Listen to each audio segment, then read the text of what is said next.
Hey guys, welcome to Fish Hook. Sorry about the delay tonight. Internet was down. I've been messing with this thing for a couple of minutes now. And what time is it now? 6:15. Holy mackerel, 15 minutes. Just got caught up with it. So sorry for the delay, but didn't expect it. Welcome to 2020. Well, guys, let me tell you, I'm very thankful for all my subscribers and for all the people that are watching that may not be subscribers yet, but are going to be. Hey, Jonna, it's my daughter. She just checked in. Well, I really want to thank all the subscribers. You guys have given some great input for the comments. We do the food videos as well, and you guys have really been pretty cool about that. And some of you guys have tried the recipes and they've been working. So for that, I want to say thank you. I hope you guys all had a great Christmas and a wonderful New Year's. Well, whether we're ready or not, 2020 is upon us.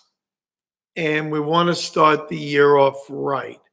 I want to talk a little bit about maybe you guys can tell me some of your highlights of 2019. It seems like that year went by pretty quick. I just felt it. DM goes, "How you doing, bro? Happy New Year. Are you in Japan yet?" This is my buddy from Rabbit Creek, Alaska. But a lot of good things have happened. First of all, this platform we're on right now, YouTube, this has happened for us. At Fish Hook, we debuted February 26th of 19, and we hit it running. It's been going good. All right, just call me Ginsu. Hey, nice to have you. Let me know where you guys are from if you don't mind. 2020, yes. I'm excited for this year. It's going to be a good year. Going to be a good year. Our country had a good year, good rebound. There's a lot of good things that are happening. And currently at work, I had to check real quick. No problem. Are you, DM, are you in Japan yet? You said you had an 8-month thing there, and I'm wondering how you're doing over there, if you've moved yet. Well, 2019, yeah, for some of us might be a hard year, and I'm sorry if it was. But 2019 overall was really a good year. I had a new grandchild born May 6th. I believe that's right. And I'm going off memory, man. I hope I don't get shot by that. Little Barrett Charles Cosley was born. And I'm grateful for that. It's been a good year. We had a great Christmas. I had all the grandkids over the house. Culture's a lot of different. Oh, yeah, I know. Out of the country, oh, yeah, culture's totally different. Totally different. We live in a bubble in the good old USA. We've got what everybody wants. And you got to work for it, but this is truly the land of opportunity. So I'm grateful for that. And with that, I go into 2020 with the Lord first and praying that God blesses everything that we put our hands to here as long as we keep Him first. But that's our goal for the new year. We've got some great cooking segments coming up. They're in the pipeline now being edited. And we're going to give you some good seafood with an Italian twist from an Italian perspective. There's so many different cultures that cook fish radically different, and so many good ways to cook it. So it's certainly not just one corner. We have our fair share of wonderful recipes, just like Spanish stew and other cultures as well. So it's going to be exciting. We've got some hunting segments that'll be coming up. Turkey hunting is around the corner. We've got, I'm getting used to now. All these years I've been in Tennessee, haven't even hunted. Did mostly all fishing. So now that I'm reviving the hunting part, I've did hunting for years. And now we're going to incorporate the hunting into this. So we've got our 1022s now. We bought a Ruger 1022s. We're getting some scopes put on them, some Nikon Pro Staff scopes, real nice, 4x12 by 40 millimeter. Good glass, going to let a lot of light in. And I picked up a Vortex scope and a loophole scope as well, a VX Freedom that I'm having mounted on my 3030. So it should be, yes, permit, you need licenses. Oh, yes, there's red tape. There's a hunter's course you got to take, which I'm going to take. So I'm just now getting involved in it. And look, where I come from in New York, I mean, it's red tape out the wazoo, and it's been so many years since I've hunted there. But there's permits. Yes, you've got to have your stamp. Just like in fishing, you got to have your trout stamp, and for hunting, you got to have your deer stamp. And some of these, they're quotas, so you got to put in, and it's like a lottery system.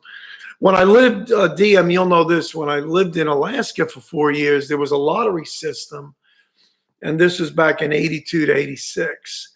And I got drawn, believe it or not, in the archery for a moose.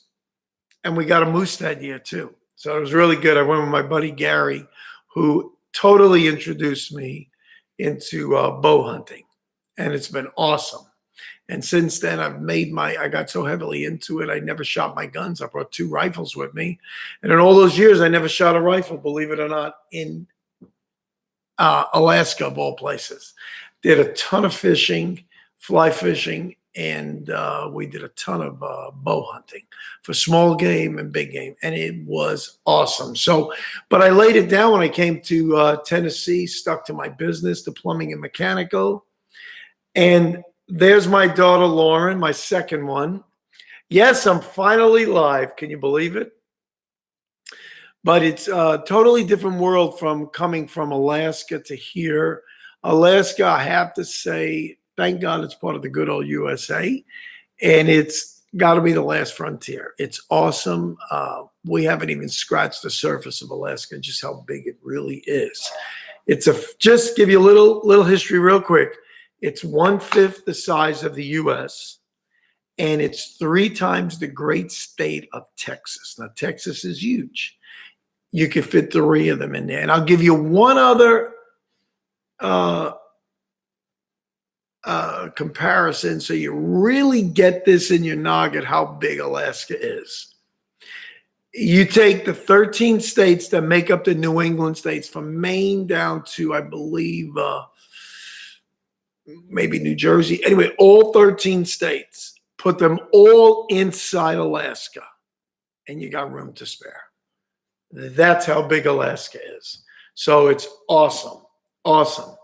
Johnny Buckets, Fortnite. Let me know where you guys are from. I recognize a lot of names, and forgive me if I don't remember as much as I want to remember here. But all you guys that have signed on and are doing some live chatting, for everybody that's watching, just put down where you guys are from. You wrote Fortnite. I don't know if that's, I don't know what that is. If that's the name of a town or just something else. But thank you so much for joining. We need to set for NB Custom Tackle. How you doing, brother? Thanks for joining in.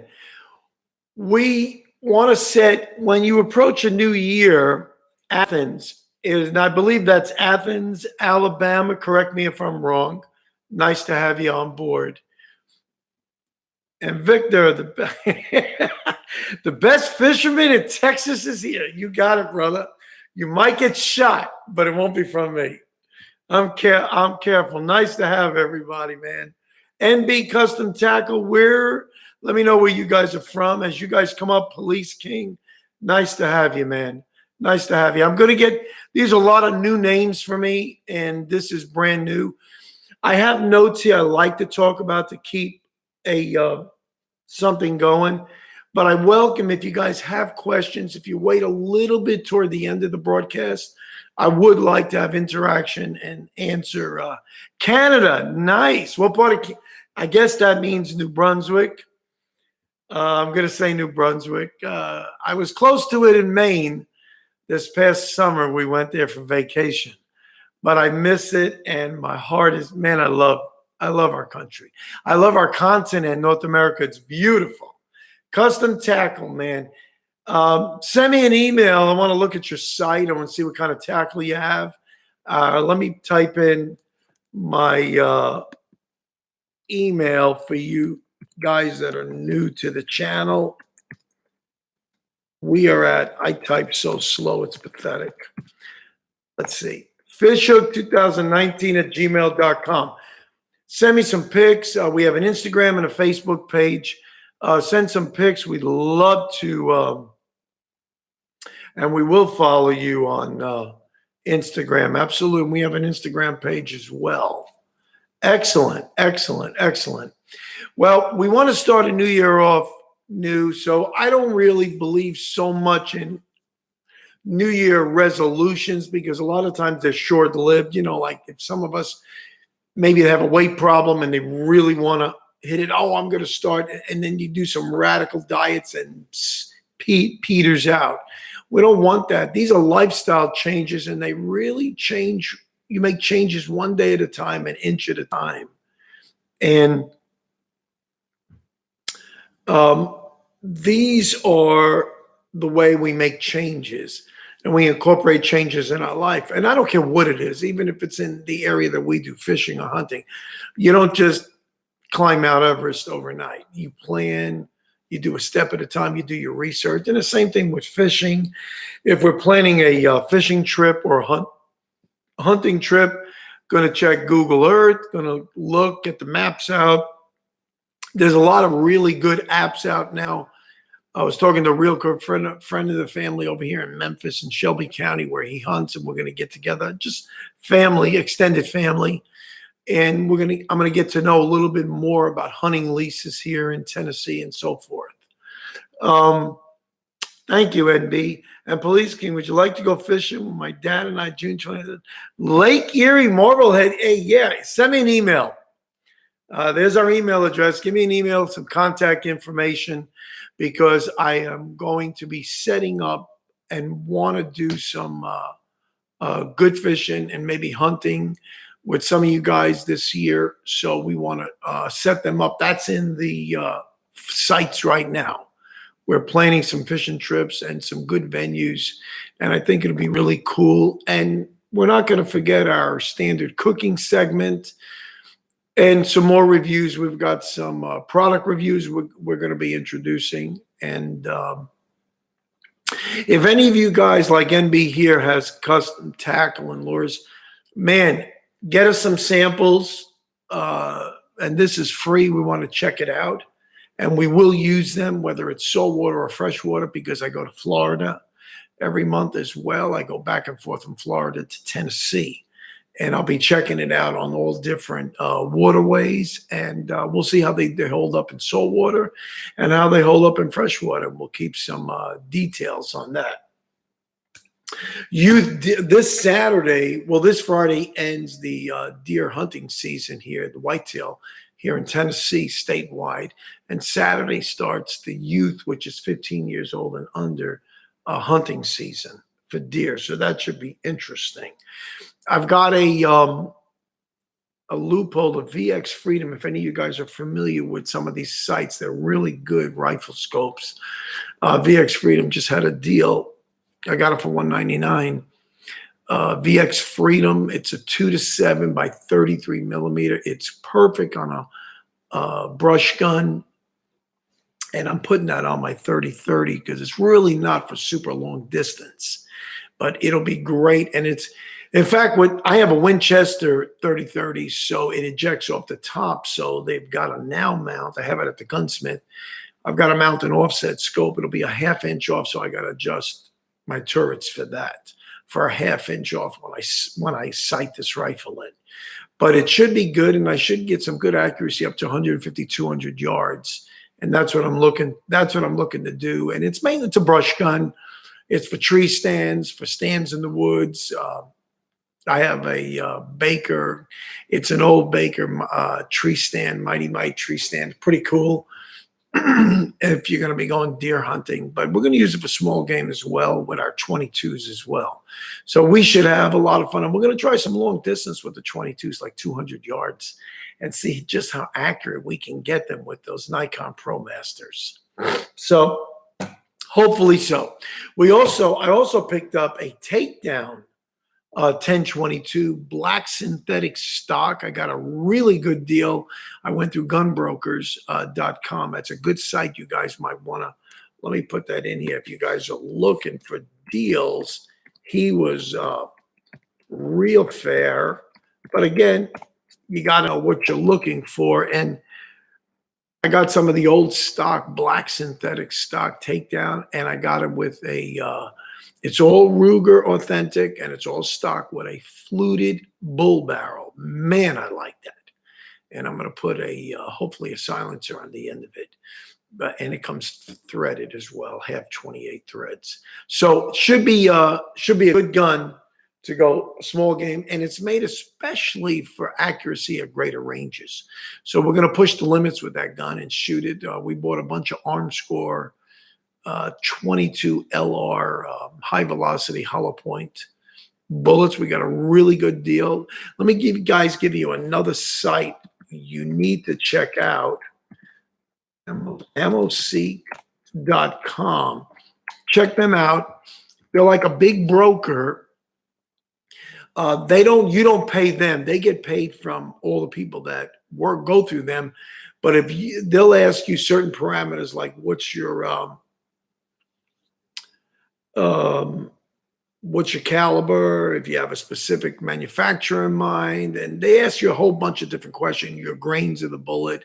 There's a lot of it you can leave any, and so you'll get the list to become larger and larger, and all of a sudden you'll get pages and pages of, they'll start with the cheapest and then the different quantity buys, and then like the bullets I got, we bought them for 2.6 cents a piece. After I paid for shipping, came out to 3.2 cents, but we bought them in 5,000 blocks, and we got a really good deal on them hollow point.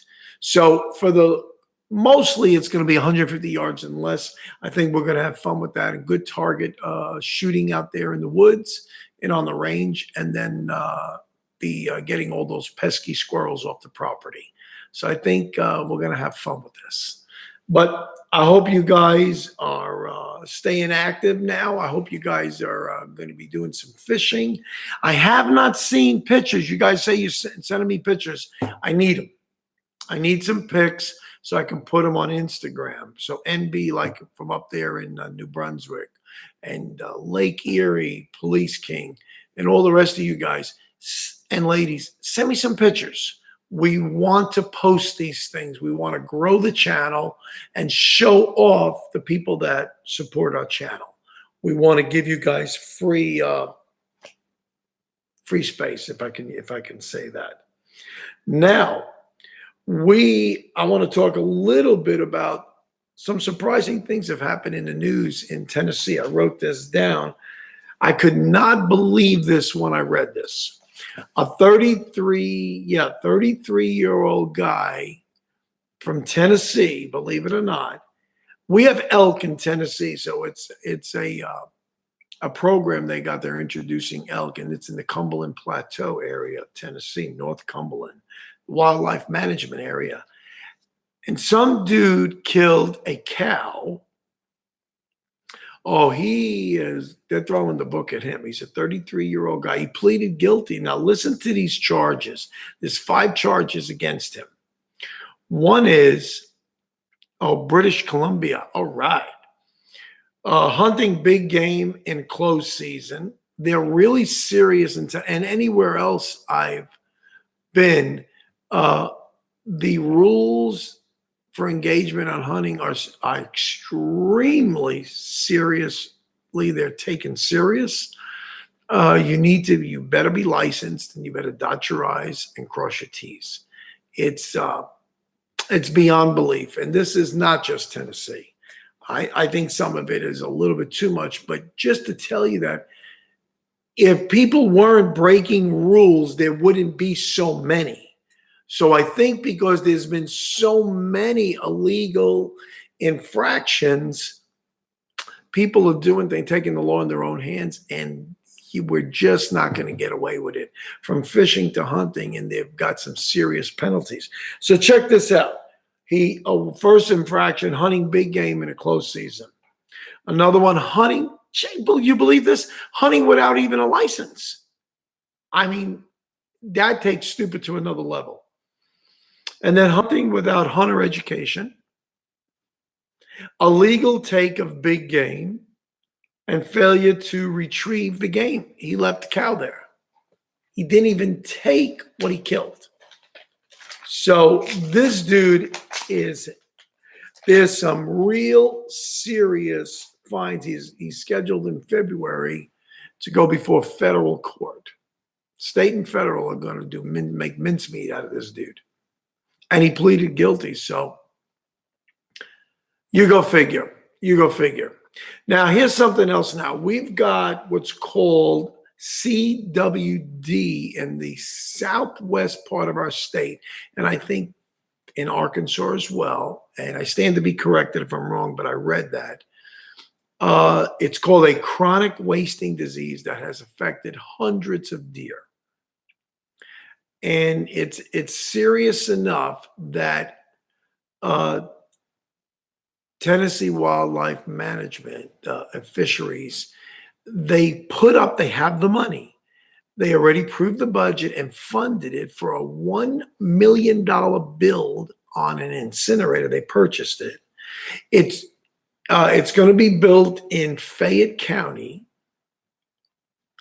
And instead of burying the carcasses when these deers are checked and you bring them in for check-in, they check these deers if they have CWD, and you can't eat it then, of course. It's a wasting disease. That this incinerator, it's a special one, it's a huge incinerator.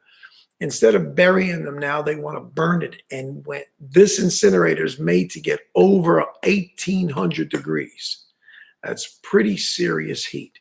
And they said over 1,800 degrees will kill the disease off from spreading. And that's the objective here. So they're trying to have a centralized location that's going to be built and maintained in Fayette County. Let me see. Did it say where? No, I don't know the town. But somewhere in Fayette County, and it's going to cost $1 million to build this facility housing the incinerator. And processors and agencies and people turning in these diseased animals, it's a shame that it's happened. And they will properly dispose of them and burn the carcasses. So that's coming up, and that was just approved for 2020. They say they're going to have it ready before hunting season starts later this year, in the fall, for the deer hunting especially. Now check this out. Not only do we have people doing that with the elk, which is ridiculous, and that's a lottery thing too. You got to be drawn for that. They know just how many they want to, for lack of the word, they only allow so many to be taking to balance and keep it a lively population and reproducing at a good rate. You got to have a certain amount. You got to cull the herd. That's the word. Number 3, a bald eagle of all things was shot in Decatur County. They've got a $2,500 reward being offered. The bald eagle was found injured. They took it in, and then after that, they put it to sleep. But a $2,500 reward. There's also been some federal laws enacted for birds like that, and that will carry up to $100,000 in fines. It's for the golden eagle and the bald eagle. There was a special laws put in to protect them. And with the eagles, I was reading, it takes a male and a female eagle to raise the young together. So what they're afraid of, if one gets killed, the nest could be in danger and die.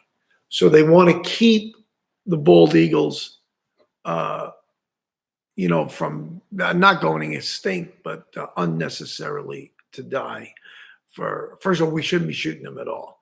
But to tell you, in this day and age, there's still knuckleheads out there that are disregarding the law. And really, what that does, it makes life harder for guys like myself and you guys that are law abiding. The laws are there to, to really protect our freedoms and to stop these knuckleheads from doing these stupid things. So when I hear that, like when I was in Florida and the ranger came up to us, we were fishing at one of the beaches, and he said, "Can I see your licenses?" And we knew the ranger. Absolutely, we comply. I'm licensed. After we did that, they still got a moratorium on redfish, snook, and sea trout, speckled sea trout. He says, "Has you seen anybody harvest any of these fish? If we did, we would have told them," because he just nailed somebody. Now listen to these fines: $500 per fish. Can you just imagine if you had a creel full of speckled sea trout and $500 per fish is the fine? Plus, they could confiscate your tackle, your boat, and anything else. So, is it really worth it? No. I mean, the idea is not to obey because you're afraid if you don't, you're going to get caught. But the fact that it's wrong, do the right thing, guys. And whoever this applies to, guys and women, do the right thing out there. Make it easy for all of us, because some of these laws it's just unbelievable. And then I hear the penalties, and they're making them stiff to try to send the point home. And I'm totally behind the FWC in Florida, the Tennessee Wild TWR, totally behind it. I strictly adhere to the law. I take my 2 limit if I'm going striper fishing or what have you, whether it's crappie or whatever we're fishing for. I abide by the rules. You guys need to do the same thing wherever you're from.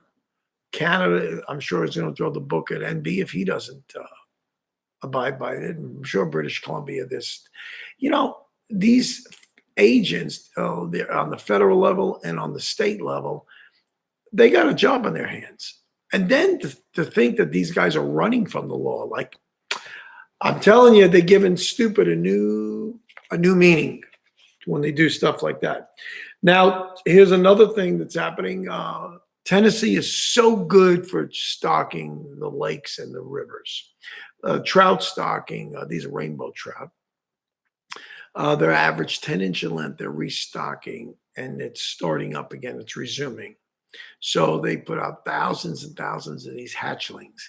We went to up at Dale Hollow, Tennessee. They've got a hatchery there. We went up there and looked at all the fish in the hatchery. Oh, it was just beautiful, all different sizes. In Dale Hollow, I believe they're still doing it now, but it used to be where they would do 250,000 walleye hatchlings a year. That is a premier lake to catch walleye in. They got muskie in. They're very heavy now. And then, of course, the world record smallmouth.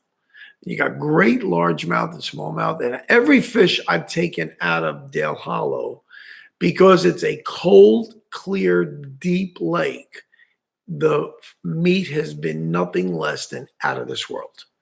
I've had Kentucky bass. Nothing special about Kentucky bass. Largemouth. Nothing special about it.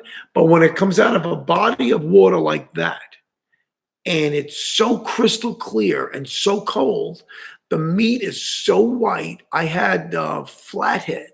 On one of our videos, Jack and I we were testing out a Blackstone, a 22-inch griddle top. And I pulled it out of my freezer, and I didn't realize that I pulled out flathead catfish. And it's the first time, it was a nice big 7-8 pound catfish I caught from the boat. We were fishing for smallies, and we caught a nice cat. And I filleted it up, and I cut it into nice, like tenders, and we put it on the grill, and the taste was just absolutely delicious. Absolutely delicious. I did not expect that from a catfish, and they do taste good. The what is it? The flathead catfish, the channel, and the blue catfish are what people really rave about here in Tennessee. Those are the really good eating catfish, and they grow pretty big. So uh, abide by the rules.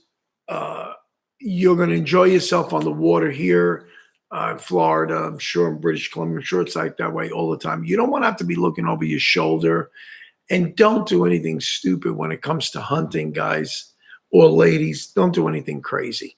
Abide by the rules. Take the hunter education course, which I'm going to take. I'm going to abide by it. And just so I can get totally up to date with what's going on here in Tennessee. And then check this out. Still another illegal thing. I picked 5 points. I thought this was so interesting. 4 illegal duck hunters. I mean, it's ridiculous. From an elk to bald eagle to even deer too. There's been recently in the Cumberland Plateau alongside the not the Cumberland, right here in Lebanon, Tennessee, at one of the places where you're back in your boat. Some idiots killed a couple of deer and just left them there bleeding right by the side of the launch ramp, and just killed them for no reason at all.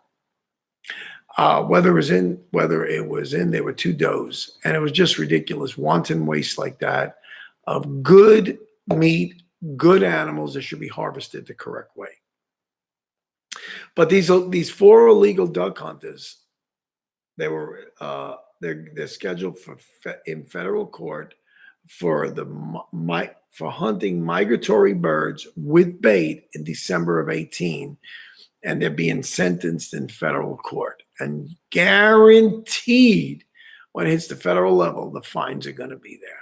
But can you believe that nonsense? I don't. It seems like people never give up. They're always trying to get, even in netting, they're trying to do things that are illegal, and they're getting nailed. We talked about that on previous chatting with Charles's, where there's been people that are still out to go under the radar.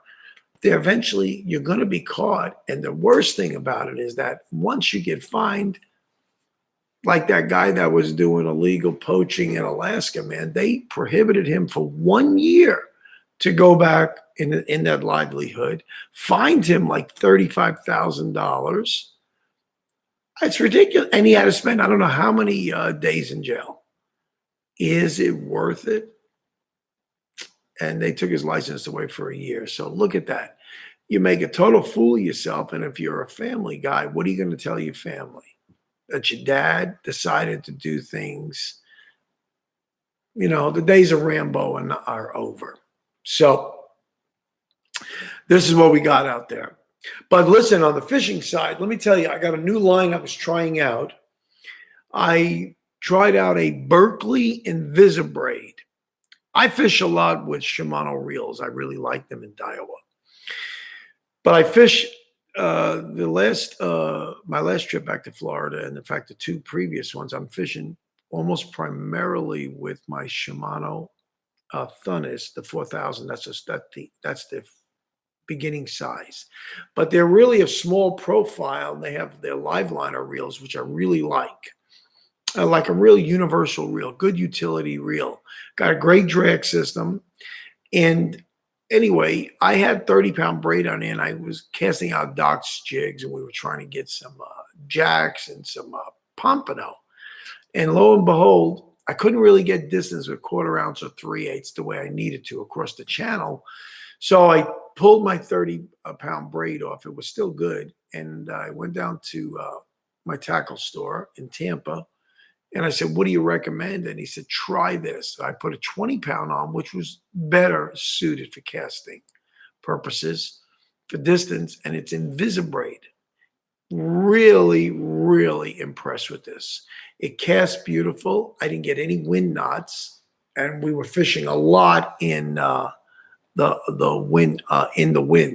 NB says, I just got a Shia no rod and a pen reel, 30 pound Spider braid. Yep. Spider's another good brand. Yep. I've used Spider on some of mine. There's some different ones out there. The one I used on Spider, it was so slick. I couldn't work too good with it for some reason. Now that Spider braid you have might be different. The pen reels are excellent. Absolutely. I've got the pen live liners and the pen slammers. Excellent reels. They're pretty large size. I got to say they're pretty large size, but I love Shimano and Daiwa and Penn. Those really are the three most. I have, now my mind would go blank, but I carry the Cabo PTs. I fish with them and they're like indestructible. I've had them for years. Yeah, 4,000. 4,000 is a nice all around if you fish in a big body of water. And again, it depends on what you're fishing for, of course. I'm not going to use the 4,000 when I'm going for crappie or bluegill or panfish. I'm going to use I got a really cool Abu Garcia 2,000 reel. That's real small. I was fishing with Smalley, with trolling, live bait in Dale Hollow with little minnows with that. And that was a blast. A really light tackle, and those smallies hit it. What a difference between a smallmouth bite and a largemouth bite. Totally, totally different. The smallie looks like the things he's on vacation. And then once you hook him, you reel him in, he looks like he's surfing on top of the water with his big fat mouth is open. It's ridiculous. You reel him in, he's just sitting there like going for the ride, like he's on a surfboard, but not a smallmouth. They've got backbone, they've got ferocity, and they just slam the bait. Oh, man, nothing like their cousin, the largemouth. Really, really nice. And that's the world record came out of Dale Hollow. I mean, they got 21, 22 inches in there, big boys. Good eating. Really good slabs of meat. Really, really nice meat. I'm very, very happy with that. But fourth, when I fish for them, 2,000, 2,500, maybe a 3,000 reel is really more than enough. Casting's not the thing. Either we're trolling. If I'm going for a bigger, even for walleye, I use a 3,000 reel or 3,500. My Daiwa BG, the BG reels are excellent reels. Graphite, aluminum spool. They're really very nice. Look like an indestructible. Got the big digi gear in them. I was very happy. I bought all their reels up to 8,000. Very happy with them. They are large. The 4,000 reel is a large reel. It has a bigger body than my Shimano 4,000 Thunnus, believe it or not. That's one thing I like about Shimano is that it's a small profile reels. Now I know they make big conventional reels, but as far as the spinning goes, man, what a pleasure. Now, when you get to really big sizes like the Thunnus, I've got that up to the 10,500. I mean, that is a reel that on the thing must be 8 inches long, 9 inches long. It's a big reel. I could troll with that. It's got a great drag system, but I like the fact of I like to get a utility reel that has live liner on it, where you can use that even in trolling. It's real nice. Put live bait on there and set the drag real light, and oh, it's so nice. And the minute you start engaging the spool, the rear drag kicks out, front drag kicks in, and bam, like I'm trolling, I'll have circle hooks on mine, and immediately they go right to the corner of the mount, and it's an automatic hook set. So it's a no-brainer. I know a lot of guys will leave an open bail and they'll troll like that, and then they lock it, and I like a live liner reel. I like that. I really do. I like my conventionals too. Now, Daiwa makes a good conventional reel. They have a LC5 that you can get it only through Cabela's. Daiwa makes that 5 bearing model, which I bought. I bought 4 of those reels. I bought 2 of the 17 size, which is their smallest, and 2 of the 27. But they're conventional. And what I like about them, and the only conventionals, all my conventionals have level wind on them, and most of them have depth finders on them. I like that. It's not really for big game. I mean, I would have no problem going for kingfish or something like that with that. I don't see a problem with that. But anything really big, I think the level wind is just impractical, and you got to guide it with your hand. So I don't know with this thumb. I don't know how these guys do that. You got all to do fighting a big fish, and let alone worrying about how your lines are going to go back on the conventional reel. But for like a 27 series or 3000 series down on the conventional, that those are good inshore, and you're really what's our Instagram? You would ask me that. I got to look that up, and I will do that before I go. It's on Fishhook. You know, I'm gonna look it up for you now that you asked me. My Insta. I don't really look at it much. I'm signed on all the time. Instagram. Here we go. Let me put that in for you. It is fish. Let me do the underscore. How the heck do you do that? Let me see if I did. Yeah, that's right. Fish. I'm looking at it. Bear with me a second, guys. Hook. See if there's anything else in there. Where is it here?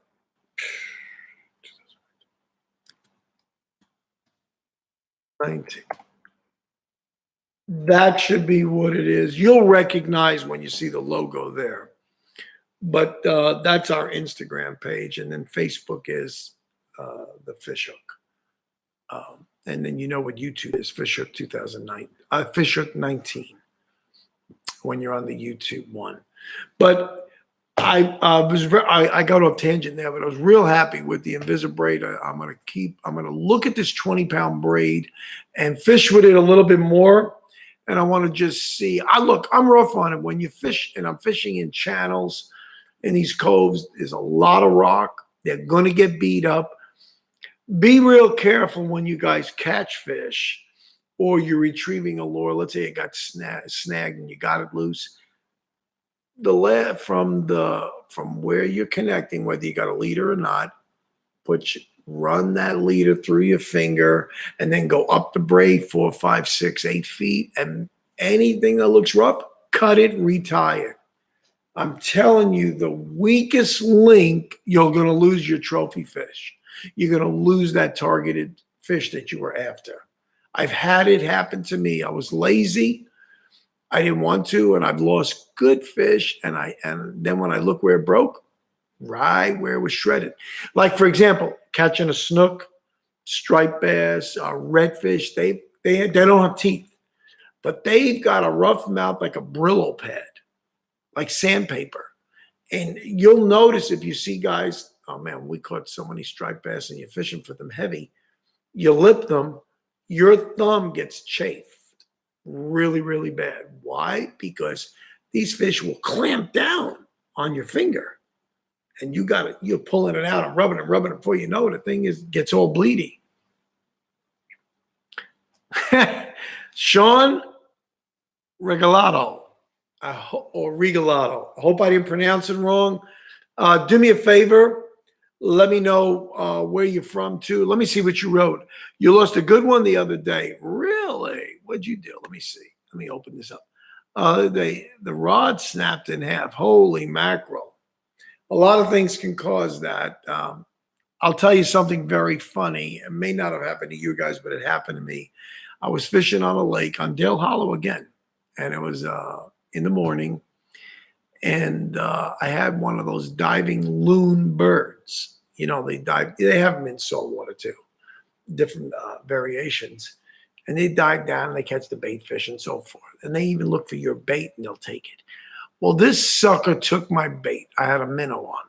We were fishing for smallmouth. Dove down. Next thing you know, I'm fighting this thing. And I had an ugly stick rod, which was fine, but it was an inexpensive one. Really light. Do you know that thing had so much flex that it snapped in the middle? I could not budge that bird. I'm in a boat. I'm 200 pounds. I'm reeling like anything, and that bird wouldn't move. I put so much pressure on that rod that I snapped it. I wanted to kill that bird. I did. Top tier gear. Wow. Yeah. What were you fishing? Salt or freshwater? And what were you fishing for? But that happens sometimes. So I'm real careful. Your drag is everything. Now, don't use me as an example there. That was wrong. And I just didn't care about the rod. That's why I did that. Home Depot paint story. Home Depot paint story. You're funny. Yeah, that's top tier gear. But um, I use too a lot of ugly stick rods. They've really come a long way. They're G2 rods. They're really not bad at all. They're really not. They got good backbone on them. They've got a whole series of them, different sizes. Really, really nice. They've come a long way. They're not the cheap, ugly stick like we growing up. I mean, Shakespeare, man, nobody wanted an ugly stick. That was garbage. Now, man, they've really entered the race. They've really stepped it up, and it really is. Dan the man, nice to have you, bro. Their rods are nice. I have an assortment of different ones, and some of these, they've got a light one that I use for light to medium light. It's 7 foot. It's a spinning rod. I 99% fish with spinning rods. And it casts beautiful, and it's just the right one for like anything up to a 6-7 pound fish. You think you got Moby Dick on the line, but it's got a center section down that is really stable, and it's got brute power for picking up, and it does really, really well. Because in salt water, no matter what you catch, let me tell you, salt water is violent. They're vicious. It's eat or be eaten. Now, I know you got a lot of top predator fish, pike, muskie, and they're voracious in freshwater. I'm not taking away from any of that. But I'm telling you, even these small little fish is just unbelievable. Like a jack, a small jack, a pound jack. You think you got a 3-pound fish on the line. They just will slam it. They will not come out of the water like a gentleman. They're going to be fighting all the way. There'll be an inches of water, and they're pulling you like anything. It's just unbelievable. They're a very bony, structured head, big head, like a Herman Munster head. But they have got some serious power. Now, pompano fight really good. But pound for pound in salt water, I've been really impressed. They fight like, I've got Dan. I know with Jack, I do. I have 2 more videos coming. I do. I'm editing them right now. I work on several movies at one time. I have different things I'm doing, and I'm moving pictures and some compilations, but I've got some more. Man, I got to tell you, fishing for jacks are a blast. Now, I used to eat some up until about 2 or 3 years ago when I started really fishing for them where I was in Palm Harbor. I caught jacks, and everybody said, man, you don't eat jacks. You know how people, they talk with no backup. You can eat most any fish, even ladyfish, as much as we cut it up and chunk it for redfish. You can eat that. I heard from so many people that the meat, it's real meaty and real tasty. I'm going to try it one day. It's a fish. I got no problem with that at all. I'm going to prepare it just like I would a redfish. But in any event, with the jacks, one thing I do agree with them. The bigger the jack, and I'm talking like 3 pounds and bigger, there's really a lot of red meat. It's blood-infused meat. It's really a lot of blood. I don't know that I could really clean it out that well. Now, their taste wasn't that great when thank you. Their taste wasn't that great when I cooked it. But I've heard there's different ways you can do it. It's not healthy ways like frying them and stuff like that. I imagine that'll kill most anything. But I was told on the smaller ones, maybe 1 pound to 3 pounds, maybe a foot, 15 inches or less, the meat isn't nearly as red, as dark rather, and it's supposed to be more tender. So I'm going to try that because I like eating fish. And you guys should like it also. Make it part of your diet at least twice a week. Have some fish. That's probably one of the very best sources of protein. I did one of these chatting sessions. I've got 6 different ways you can cook fish and all the benefits to eating fish. Yes, you got to watch out for mercury. Yes. Again, I really don't know how much of the written word I can believe. When I'm just I'm a little cautious. I want to say a little reluctant to believe uh, every little thing that the scientists say. Oh, there's so much mercury content in Spanish mackerel, so many in this, so many in that, and this is no good for you. That's no good for you. I am not one to run after everybody that says something. Now, Dan, would you say you should have live stream fishing one time? I will try that. Um, I've done it on the boat. I believe that. Yeah. Oh, I get your live stream. Yeah, right. I'm going to try that. That's new. I want to get a little bit more in depth with my equipment. I've got really nice. I got the GoPro 8 now. Um, I got to get that a little bit under my belt. And yes, I will be doing that. I think that'll be fun. Even if I flop, even if I don't catch fish, I want to talk about it. And I would like to do that. We're testing out some new lures or some flies or some different bait setups. I'd like to do that and actually do a live stream where it's real time and we'll just test it out. And I'll show you some. I've got some great. We were talking about ugly sticks. They have a series called Tiger and Tiger Light, Lite. We have 7-foot Tiger Light rods. They've got the boat handle along there. Nice, the real nice cork grip, not the EVA. This is even nicer, this cork grip. And it looks like a speckled cork grip, narrow. And we use them for trolling, believe it or not, for striper. We'll take some sabiki rigs. We'll catch some nice skipjacks. I mean, even up to a foot, 15 inches long. We'll hook those things because they're real fragile, these skipjacks. They die easy. And we'll troll with them or just do some free lining, and some big old stripers will hit that, and they set their own hook. So, but I use those rods for that, and I've trolled for big brownies and big rainbows going down the Caney Fork, and we were pulling plugs. We were pulling what do you call them? They're orange husky jerks. Really blue with orange belly. Man, they only go down about a foot and a half in the water. But we were trolling them at like 1.2, 1.3 down the Caney, and man, hooked in some really large rainbows and large brownies. Yeah, pulled out. In fact, I was fishing with a Castmaster, like a half ounce, and on the beginning of the Caney Fork, which is at the base of the Center Hill Dam here in Tennessee. And I'm telling you, I hooked a beautiful 22-inch brownie, brought him in one night. I was from the shore there. You got to really be careful there. Your footing, you can't be flippant about that, because if you fall in that water, you're gone. The current is ridiculous. And it's bone chilling cold because it comes from the bottom of Center Hill Lake. And it's like 2 to 3 degrees above freezing. And you'll never make it. You'll never make it in that water. You'll never get them. You'll never find you. But I caught a beautiful brownie one night, and 24 inch was the minimum. I came 2 inches, so close. But what did I do? I was a good boy, and I put it back in. But I took pictures of it. It was absolutely gorgeous brownie, but he slammed that little Castmaster. It was real nice. And I just drift fishing over the rocks. And there especially, it's so rocky, constantly got to mend your line. I'm fishing with mono.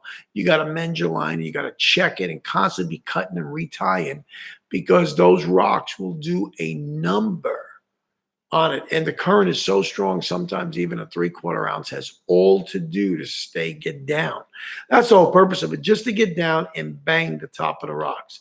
So Dan, do you like any shellfish? Oh man, love all of that. Lobster, clam, mussel, and crayfish. Check out my videos when we went to Maine. Oh man, Dan, you would love that. You would love that, man. I was eating 2 lobsters a day. I was eating about 3 to 4 pounds of lobster a day in there, fresh. I mean, caught within days, and it was on the plate. So yes, I love shellfish. Love all of it. I did another video on a review on a Jensen seafood market in Dunedin, Florida. And oh, they had some beautiful, beautiful fish in there and shellfish in there. Really, really nice. But yes, I like it. Crayfish, I haven't done one on it. I love crayfish. Absolutely love it. Love clams. Love all of it. And love oysters. My wife and I, we go nuts over oysters raw on ice. Oh man, just a little bit of lemon juice on it and some crackers. I mean, there ain't nothing better than that. Yeah, that's really good. That's really good. But yes, yes, I do like it. And nothing tastes better than fresh from the ocean, especially if you're down there. Yeah, like, anywhere from Texas to Florida. It's a great fishery. In fact, the crab, I did a crab video. Oh, you'll love the crab balls. You got to check out the videos. They're really good. And I go through really great expense of time and thinking to give you guys really accurate recipes. Every recipe is meant to be manipulated with. You guys know that. Nothing's cast in concrete. But as fresh as you can get the fish, the better your dish is going to be. I just got to tell you that. It's worth it. You don't make the dishes all the time, so don't try to close your eyes to the price sometimes and buy a fresh fish. Smell it, make sure it's fresh. And if you can be near the ocean, go to the marinas. When they come in for fish, spend a little bit of money, buy a nice grouper, buy, a trigger fish or something else.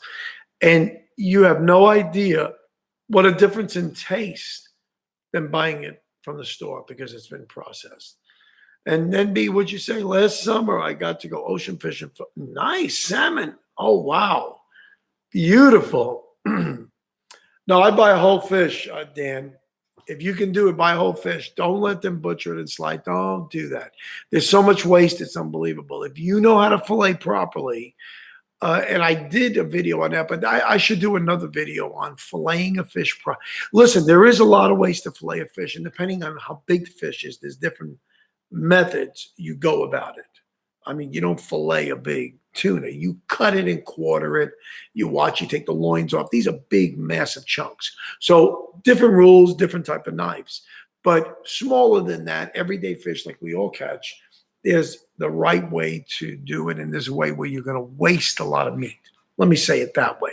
There's more than one way to fillet, but sometimes I leave skin on one side, let's say with a striper or with a walleye, especially I do, and I don't eat the skin. Some people do, I don't. Trout, I leave the skin on because I'll put the skin side down, whether I cover it up like I just did a bluefish. This was a test, and we got more bluefish, so I'll have it for a video. But we baked bluefish, and man, did it come out delicious. I filleted. This were nice schoolie, about 5 or 6 pounds. And I caught it right there by that steam plant because it's a power plant there. And oh, those blues fight so good, and it tastes really good. Their diet is much better in salt water where we are in Florida. I was surprised to see bluefish, but their diet of crustaceans and high protein shellfish, unlike their cousins in the Northeast where they're eating menhaden and herring, very oily. So their meat is a little more oily. Now, I've had bluefish. We're Italian, so we've had bluefish and fish ever since I was born. So I've had bluefish all my life, and I liked it. And I didn't really bother me, the oiliness. I never really noticed it until I heard other people complain they didn't like this. I guess they're just picky. I wasn't that picky. They really tasted good, and we prepared it so many different ways. But the bluefish came out excellent, and I baked it, wrapped in tin foil. I have a good recipe for it, and I put 4 fresh slices of Florida lemon. Delicious, and with good Irish butter. Oh man, what a, you put some good ingredients and you can take a boring fish, a boring dish, and I've said this many times in my other videos, you can take a normal meal and, like Emerald Lagasse would say, take it up another notch. You can do that in all your preparations. Good seasonings. I try to buy as much organic as I can. And I try to have a good variety of different type of salts, even cumin, curry, and all of that in proper moderation. I'm not a fan of curry, but in proper moderation, what a difference the meal tastes, whether it's a piece of meat or whether it's a piece of fish. Like for Christmas, for example, I cooked a beautiful, it was a 14 1/4 pound prime rib. And I put it in my oven. And I have a great recipe on that and this is not just prime rib for any, and I learned this from others and I tested it and it works. What surf and turf? Oh wow. Well, I wouldn't do a ribeye with that. I'd do a sirloin. A ribeye is by itself. You don't want to ruin it with any fish. I ain't shellfish or nothing. I wouldn't do that.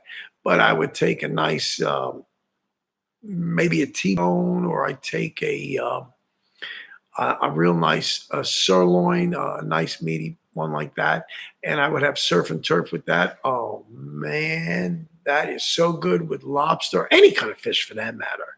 And we did surf and turf too on one of our videos as well. I'm trying to remember what the ingredients were, but there's just so much you can do. So there's a lot of really good recipes we got coming down the pike now. And they're not, I purposely ignore the really long drawn out recipes because this just, I'm going to bore everybody with long drawn out recipes. They've got to be short, under an hour from prep time to eating. And be nice to have you on board. And guys, we're past the hour. Holy mackerel. Well, guys, it has been great to talk to everybody. We're going to continue this. We'll talk about the bite in Florida next week and maybe a little bit more about tackle. And if you have any other things, you've got our email address, fishhook2019@gmail.com. If you've got some other, Dan, you got some great questions, send me them, email me them. I'll print them up and I'll put them on the next week's roster that we will address them. I would love to do that. But guys, I appreciate you guys taking the time out tonight. Sorry about the time, man, starting at 6:15, but I had serious internet issues out of the clear blue, and I got great internet here at the house. But thanks so much. I love you. If you're new to the channel, I'm Charles. This is Fish Hook. You're going to get seafood reviews. You're going to get seafood cooking. That's easy, that anybody can do. You don't have to be a chef because I'm not a chef.